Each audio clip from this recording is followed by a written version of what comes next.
Kaarawan ni Tatay Pasing bukas. Isang bahagi ng misyon ko ngayon ay palutangin kung anuman ang natitira sa lumubog na pag-asa sa buhay ni Tatay Pasing.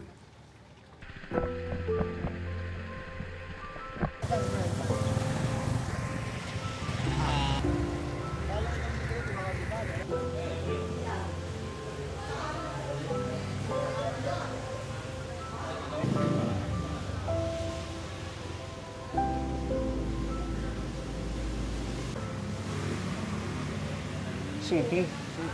Kawasaki City. Pero ito, 125. Yung sa'yo? 100. 100.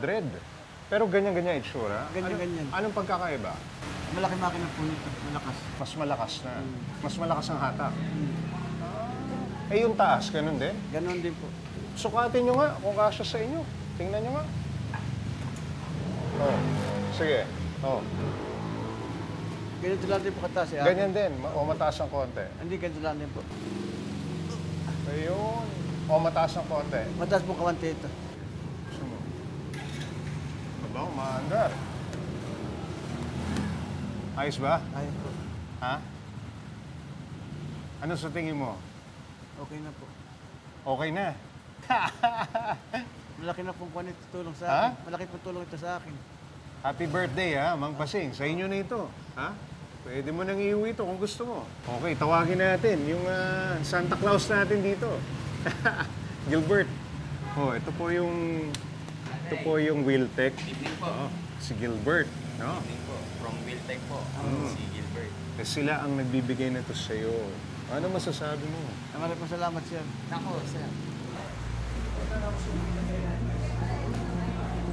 Ang Wiltec ay kasalukuyang nagdiriwang ng kanilang golden anniversary.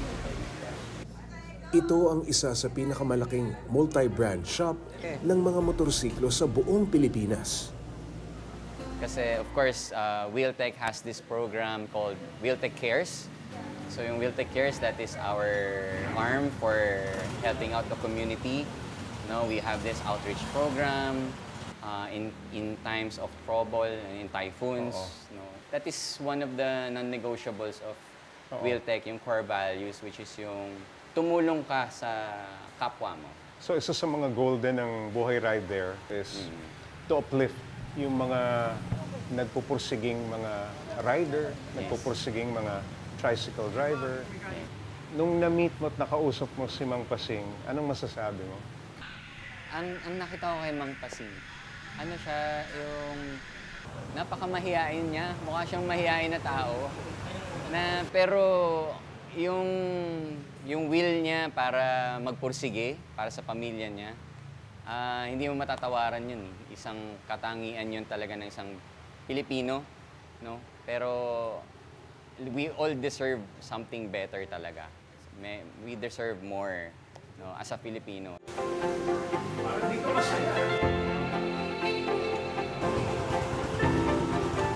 Katuwang ang Ride PH at ang Buhay Rider. Minabuti ng Wiltec na alaya ng aginaldo si Tatay Pasing sa kanyang 69th birthday. Isang brand new na Kawasaki City 125 na papalit sa naghihingalo niyang motorsiklo. Ilan taon na po ba yung motor niyo? 15 taon na po. 15 taon. Badya 100. Badya 100. Nako. Kota na yan. Kotang-kota na. 15 years. Nako, Sir Jay. Kung ganyan, eto na talagang tamang panahon para mapalitan na po.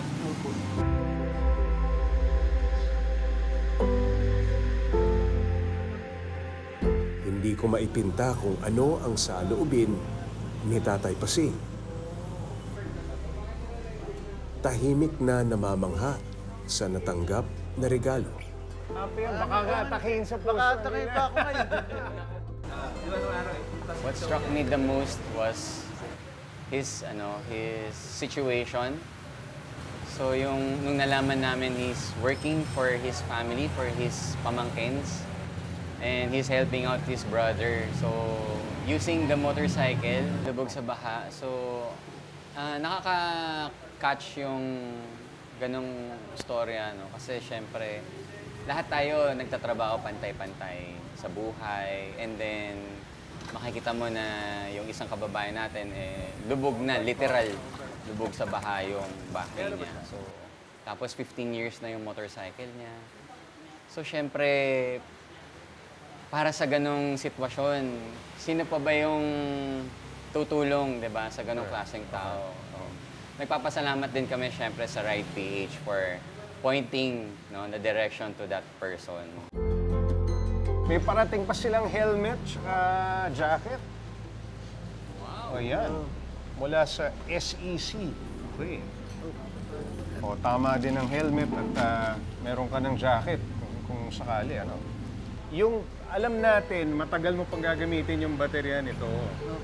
Pero sabi ng Motolite, kung sakali, pumali ang baterya, may extra ka ng baterya na bago mula sa mga kaibigan natin sa Motolite. Tanghuli nating regalo, Sir Gilbert. Meron pa huling regalo.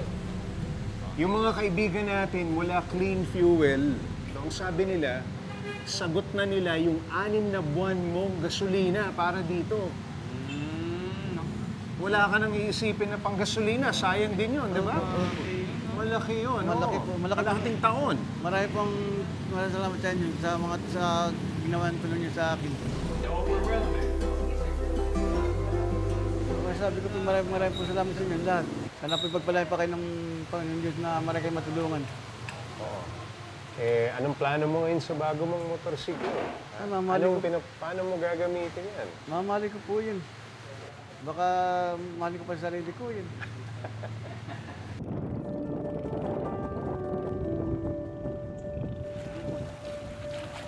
Isang payak na tulong para sa isang residente ng binabahang barangay.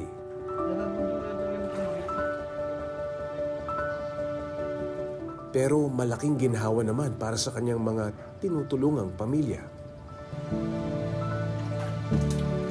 Naway magsilbing inspirasyon si Tatay Pasing sa ating lahat.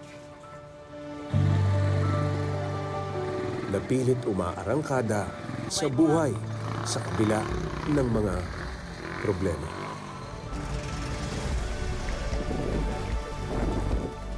Ako si Jay Taruk at ito ang Buhay Rider.